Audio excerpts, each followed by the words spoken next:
TV's Rob here. If you haven't heard about Anchor, it's the easiest way to make a podcast.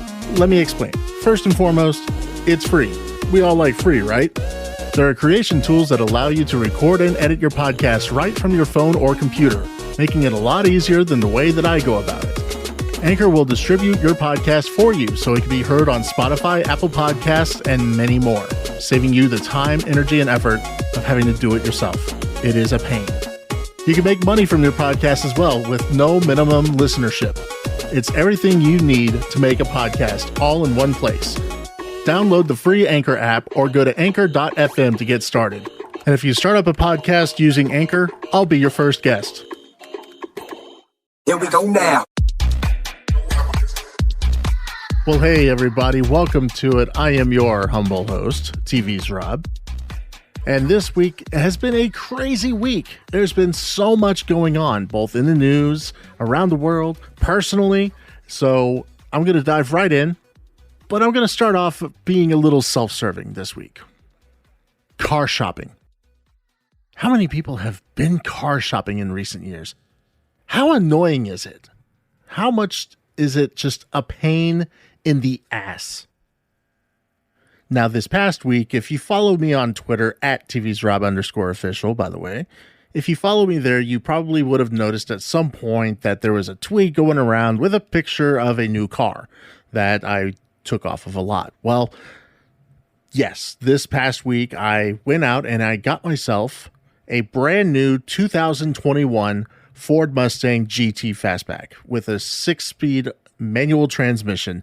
Because if you're going to buy a pony car, if you're going to buy a Mustang, it's got to be a manual transmission. Otherwise, you're wasting your time. And special shout out and thank you to Eddie at Planet Ford, which used to be Park Cities Ford in Dallas, for hooking me up with the ride. But let me tell you, shopping for a new car is an absolute pain for me. For the past 4 years plus, I've been driving in a Volkswagen Jetta. Now, don't get me wrong. The Jetta had been a really good car for me. Turbocharged 4-cylinder, 4 doors, very fuel efficient. 450 miles on a tank of gas. I'm definitely not getting that kind of mileage now. So with gas prices going up, I'm probably an idiot for buying such a car at this time. But hey, but the Volkswagen Jetta was a new to me car. It wasn't a new car when I bought it. This Mustang is the very first brand new car I've ever gotten in my life. And the only reason I actually went out and got it was because I figure, I'm working 3 jobs. 2 of them are full-time and 1 of them is part-time. Most of you know what the part-time job is. I push buttons and do stupid things. But I figure if I'm working that much, I kind of want to reward myself, especially with my birthday coming up in less than a month. I figured, why not? Plus, the wife said I can get it. So I had to get it, right? Right? You only live once, right? But I had been doing so much research because I knew what kind of car I wanted to get in terms of a performance car. And of course, I don't want to go too over the top because, I still have to be, conscious of cost and things like that. It's not like I've got that big fuck you money and just can whip it out and just slap it on the table and say, I want this. I have to finance it, so I got to make sure I can afford it. I had been going back and forth. I told myself I either wanted to get a new Mustang, which I've had a Mustang before in the past. When I was in my 20s, I had a 1997 Mustang convertible. It was pretty fun. It was cool. But it was only the 6-cylinder. I only had the automatic transmission. It was new to me. It wasn't new, so I enjoyed it. I had always been a fan of the Mustangs. So for me back then, that was, hey, I finally got a Mustang. I'm happy. Well, this one just blows the doors off of the one that I had back in my 20s. Bigger engine, more performance, manual, color I want. Everything just screams awesome. Like I said, I'm happy. But when I was doing the due diligence in terms of what car to get, Mustang versus Camaro, and the rabbit hole you can fall into while looking between a Mustang and a Camaro. Which one do you go with? Which one do you go with? Oh my God, so many choices, so many options, so many different things to look at. I was watching YouTube videos. I was looking at Consumer Reports. I was looking at resale value, maintenance records. How much does it cost to keep it up? What can I expect while I'm owning it to be repaired and needing to get done to it, and da da da da da. Just so many different things. Price, location, colors available, options available. And it sent my head spinning. It really, really did. And to tell you the truth, I'm not even sure why I was really considering the Camaro, other than, man, those things look great. The new ones especially, they look really cool. They look really mean. And I'm thinking, okay. I was also looking at the price, and I'm thinking, well, damn, Ford really takes pride in their car, because this thing is far more expensive than what I could get if I got a Camaro. But when it came down to it, the Mustang spoke to me more, so I went with that. And I really honestly couldn't be happier with it. But I gotta say, car salesman really pissed me off. When I got my Jetta, I got it at CarMax, so there was no haggling over price. There was none of the games that you play when you go to a car dealership. It was, hey, this is the price. Yes, you can get financing. Here's your monthly payment. Here's the length of the term. Do you accept? Yes or no? Sign the damn documents. Okay, great. Piece of cake. But this time around, let me tell you, it was annoying. I had gotten an offer from my credit card company and my bank that said, hey, you are pre-approved for financing up to a certain amount. And I'm thinking, sweet, I can go get a new car, because it was time for a new car. So I go online, I'm looking at the thing, and I see the options available. So I go ahead and I select the Mustang at a dealership here in Dallas. And I'm thinking, okay, cool. I send the offer over to the dealership. I get a text message a few minutes later from the online salesperson saying, hey, got your approval here. What time do you think you could come by? What would be a good day? I said, I could come by today. She said, great. Okay. I said, now I have one question. Is it as simple as I show up, I test drive, and then we just start signing and I drive? She said, yeah, it's that simple. I said, okay, great. I'll see you in a couple of hours. I get out to the dealership. The guy I was supposed to talk to isn't there. They had to go find him, so I'm dealing with some other jack-off. And he decides that he's just going to annoy the crap out of me. Well, are you sure you want to get a Mustang?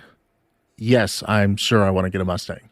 Would you like to check out one of these other cars? No, I'm here for the Mustang. Thank you. Well, have you seen the new Mustang Mach-E? Yes, I've seen the Mustang Mach-E. Well, what do you think about it? I mean, it's a great car. I'm not interested in an electric Mustang. I'm just not. Are you sure?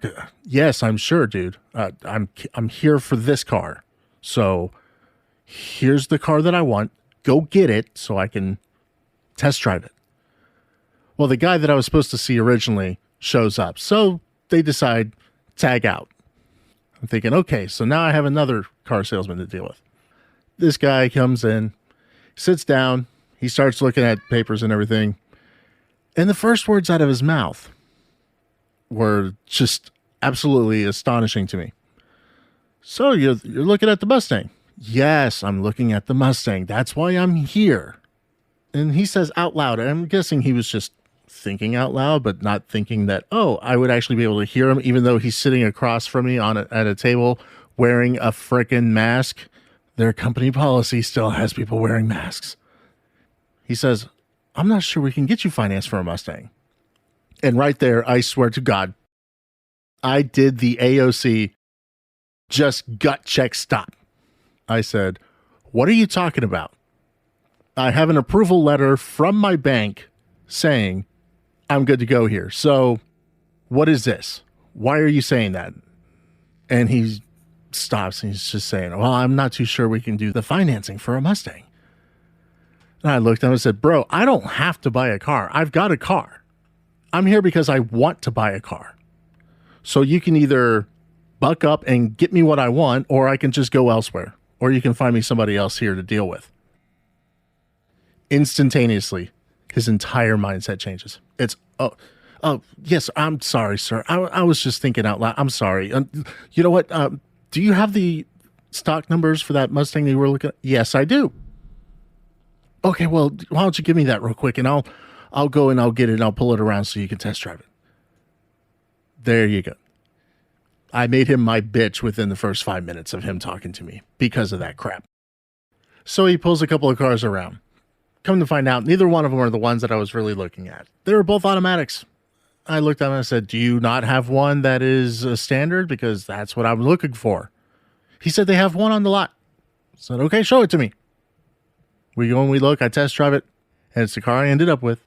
Oh, it was very, very nice. But of course, on the lot, as we're walking over to the car that I eventually purchased, there sat the brand new Mustang Mach-E. And he's walking beside me and he's telling me how wonderful that car is.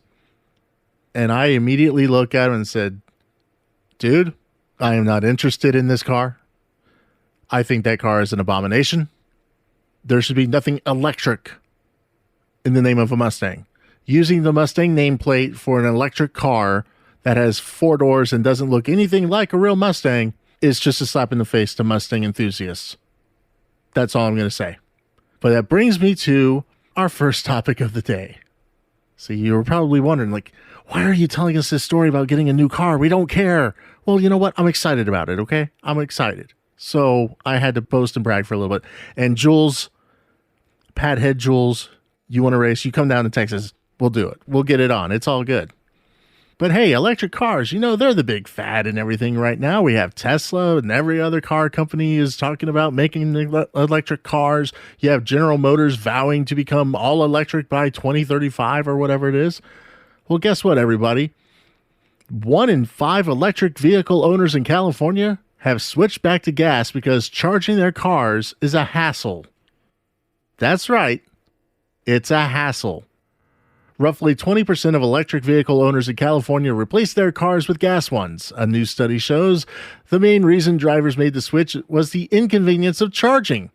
In roughly 3 minutes, you could fill up the gas tank of a Ford Mustang and have enough range to go about 300 miles with its V8 engine. This is true. But for the electric Mustang Mach-E, an hour plugged into a household outlet gave one person just 3 miles of range. You charge it overnight, you're looking at maybe 36 miles of range. Think about it. You charge it for an hour and you get 3 whole miles of range. That wouldn't get me to my closest gas station or my closest grocery store. It would barely get me to the highway that I live closest to. And even then, I think it might die before I got there. Now, standard home outlets generally put out about 120 volts of power at what electric vehicle aficionados call level 1 charging, while the high-powered specialty connections offer 240 volts of power and are known as level 2. By comparison, Tesla's superchargers can fully charge its cars in a little over an hour, offer 480 volts of direct current. Now, the problem I'm seeing here is that the Tesla superchargers offers you 4 times the amount of power that your standard home outlet would. So I'm going to guess that most people are charging their cars with these standard level 1 charging ports. So with that, basically, if you don't have the level 2 or supercharger charging capabilities at home, there's absolutely 0 point to having an electric car. Even with faster charging, a Chevy Bolt still needed almost 6 hours to top its range back up to 300 miles from nearly empty. Something that, would only take you a few minutes at a gas pump, even with an SUV. In this study, public charging stations may look like the electric version of gas stations, but nearly 2/3 of the electric vehicle drivers in the survey said they didn't use them. Exactly why they didn't use the public stalls was not specified.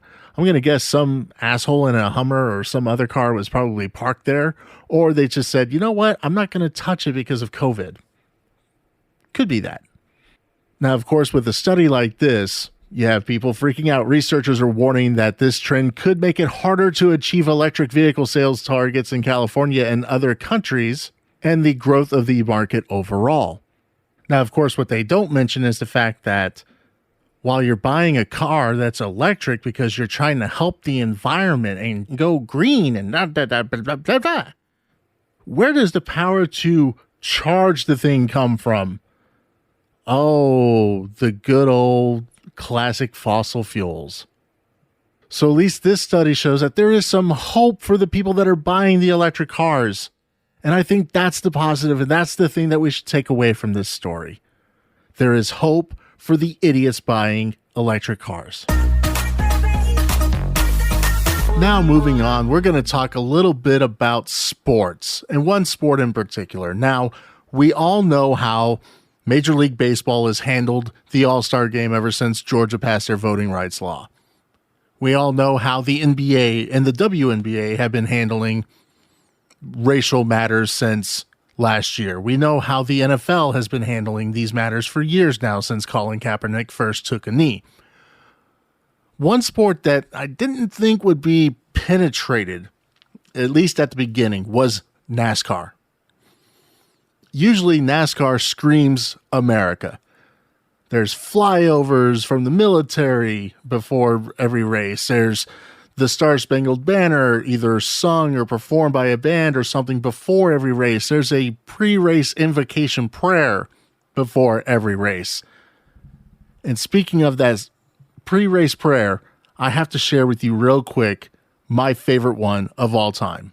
This was the pre-race invocation from 2011 at Nashville Superspeedway by Pastor Joe Nelms. Heavenly Father, we thank you tonight for all your blessings. You said in all things give thanks. So we want to thank you tonight for these mighty machines that you brought before us. Thank you for the Dodges and the Toyotas. Thank you for the Fords. And most of all, we thank you for Roush and Yates partnering to give us the power that we see before us tonight. Thank you for GM Performance Technology and the R07 engines. Thank you for Sunoco Racing Fuel and Goodyear tires that bring performance and power to the track. Lord, I want to thank you for my smoking hot wife tonight, Lisa, and my two children, Eli and Emma, or as we like to call them, the little E's. Lord, I pray you bless the drivers and use them tonight. May they put on a performance worthy of this great track. In Jesus' name, boogity, boogity, boogity, amen. Now, NASCAR is going to return to the Nashville Superspeedway this Father's Day weekend. I'm hoping that they bring him back to do another prayer since they haven't been in the Nashville market for quite a few years. But anyways, I didn't think that the woke culture would be penetrating NASCAR.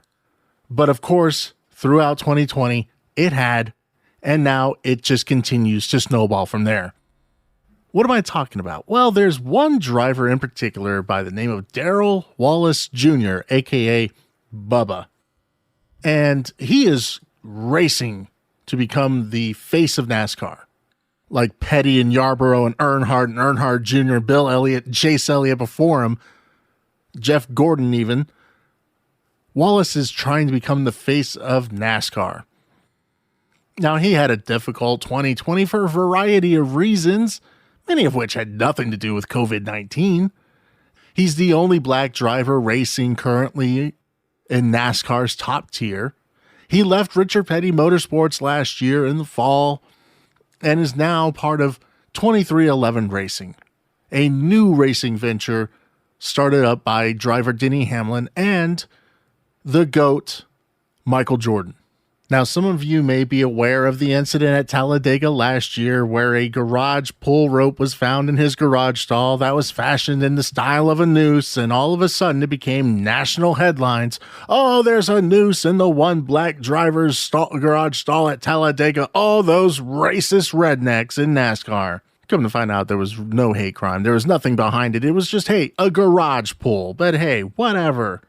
It didn't stop his mother from going on Sirius XM radio, trying to gin up sponsorship for him. It didn't stop other companies trying to show how woke they are by signing on the dotted line to give him sponsorship dollars. And despite an average finish last year of 21.1, it gave him a lot of exposure and a lot of sponsorship dollars that most drivers who finished ahead of him couldn't even buy that kind of exposure. Amazing how that works out, isn't it? And of course, all that extra attention even netted him the ride at 2311 Racing with Denny Hamlin and Michael Jordan, despite having an average finish of 21.1. His average finish the year before, 23.9. In 2018, 24.5. So a driver who finishes consistently in the 20s gets a new, basically top tier ride. 2311 gets engines from TRD, Toyota Racing Development. They get cars, chassis, data information from Joe Gibbs Racing, the team that Denny Hamlin, one of the co-owners of 2311, currently drives for.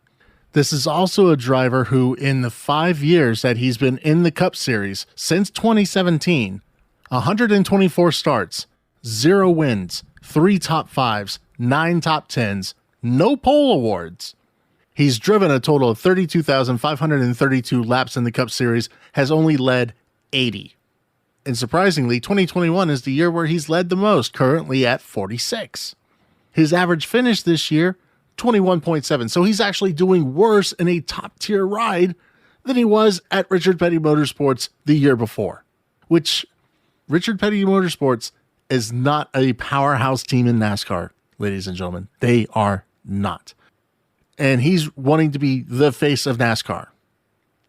There's a Netflix documentary coming out about him. And I have to say, if you want to be the face of NASCAR, you have to win. That's all there is to it. You have to win. Now, exceptions have been made in the past. Dale Earnhardt Jr., for instance. He did not do the winning that his father did. He didn't come close to the winning that his father did. But when you carry the last name Earnhardt and you're front and center of the sport, and the fans flock to you because of who your dad was, especially after his tragic death in 2001, you become the face of NASCAR. Now, that's not to say that fans flock to Dale Jr. just because of who his daddy was.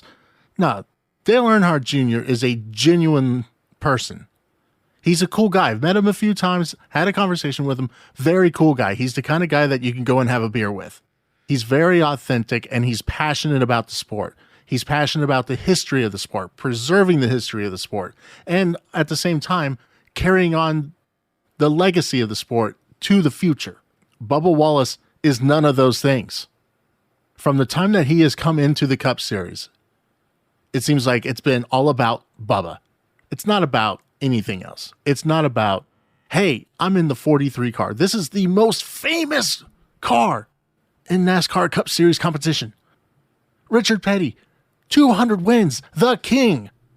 I don't get the feeling that Bubba was out there trying to add to the legacy of the 43. No. I felt like he was out there logging laps, trying to make a splash, and looking for the next job. Which, as soon as his contract was up, guess what happened? He took a different job. Even though Richard Petty was building a program around him, Richard Petty braved COVID during the time that everybody was freaking out about COVID to go to the track at Talladega to show support for his driver after the noose incident, which at the time seemed like the right thing to do. Now, of course, as the facts came out later on, it seemed like, okay, everybody was trying to show solidarity and support for a driver that they felt was wronged, who actually wasn't wronged. But I get what he was going for when Richard Petty made the trip out to the track. In the last few years, the face of NASCAR has become Chase Elliott. Why? He's winning races. He won the Cup Series championship in 2020. That's how you become the face of something. Bubba hasn't won anything. Now, to build a complete argument, I want to share with you his Xfinity Series statistics. Now, the Xfinity Series, for those who don't know, is like AAA baseball. It's the minor leagues. In 5 years of competition there, 85 races, 0 wins, 6 top 5s, 35 top 10s, 2 pole awards, with an average finish of 13.6. Now you go down to the Camping World Truck Series, which is like AA baseball. 49 starts. Now there he has had success. 6 wins, 15 top 5s, 28 top 10s, 3 poles. Average finish, 10.9. But winning in the Truck Series does not make you the face of NASCAR. You're a long way from it. Winning in the Xfinity Series. The tagline for the Xfinity Series is, names are made here. He didn't win. Did he really make a name for himself in the Xfinity Series? Or did he take advantage of circumstances to get the promotion to the Cup Series. Well, he kind of took advantage of situations. The thing that drives me absolutely bonkers about the entire Bubba Wallace situation in NASCAR right now is if you say anything negative about Bubba, it's not because he's a driver who hasn't won a race. It's not because he's in top equipment and he's not performing well. No, it's because you're racist. A Fox Sports journalist, I'm not going to name his name, actually tweeted as much when people had a problem with the Netflix documentary announcement. Really? People are wanting drivers and people in general to be rewarded for success rather than because of their skin color? I thought we were supposed to be looking at content of character, accomplishments, and the like, rather than skin color. And I know this is going to sound really, really bad. And I almost want to apologize, but I'm not, because when you look at the title of the show, it's unwoke. Guess what? Bubba's only half black. He has a white father. So do we give him the full black treatment, or do we give him a half white treatment? Do we give him half black treatment? I don't know what to do here. All I could say is, Bubba Wallace, if you want to be the face of NASCAR, start winning races. Okay? That's all there is to it. Now, before I get to the final story that I want to talk about today, I just want to take a moment to say thank you for hanging out with me. Thank you for listening. I hope you're enjoying what I'm doing. I am not a host. I'm not usually in front of a microphone. I'm usually behind the scenes. I'm the guy pushing the buttons. I'm the guy getting images and graphics and putting together stupid videos or stupid clips and doing all sorts of weird things. This is not my forte.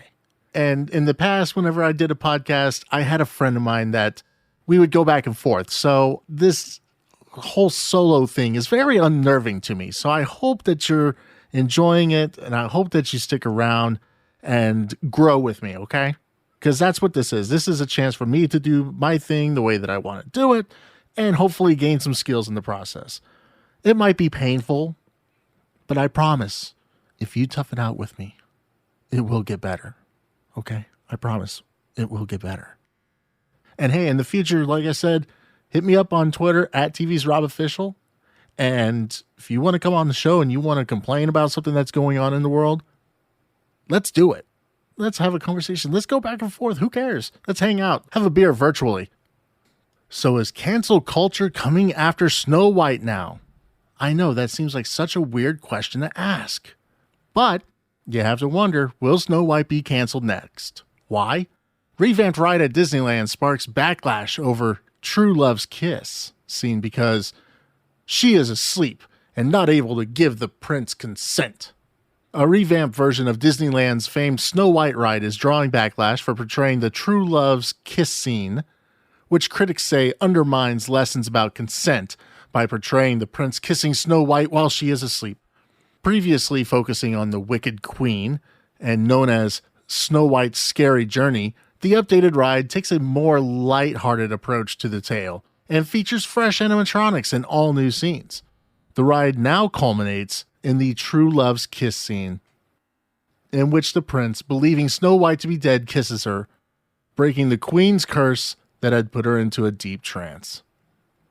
A kiss he gives to her without her consent while she's asleep. Noted reviewers told the SF Gates, a kiss he gives to her without her consent while she's asleep, which cannot possibly be true love if only one person knows it's happening. Haven't we already agreed that consent in early Disney movies is a major issue?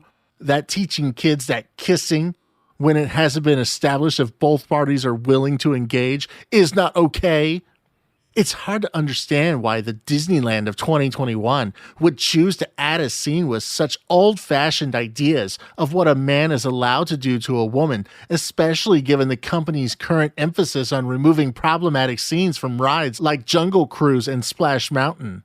Why not reimagine an ending in keeping with the spirit of the movie and Snow White's place in the Disney canon, but that avoids this problem? Seriously, people?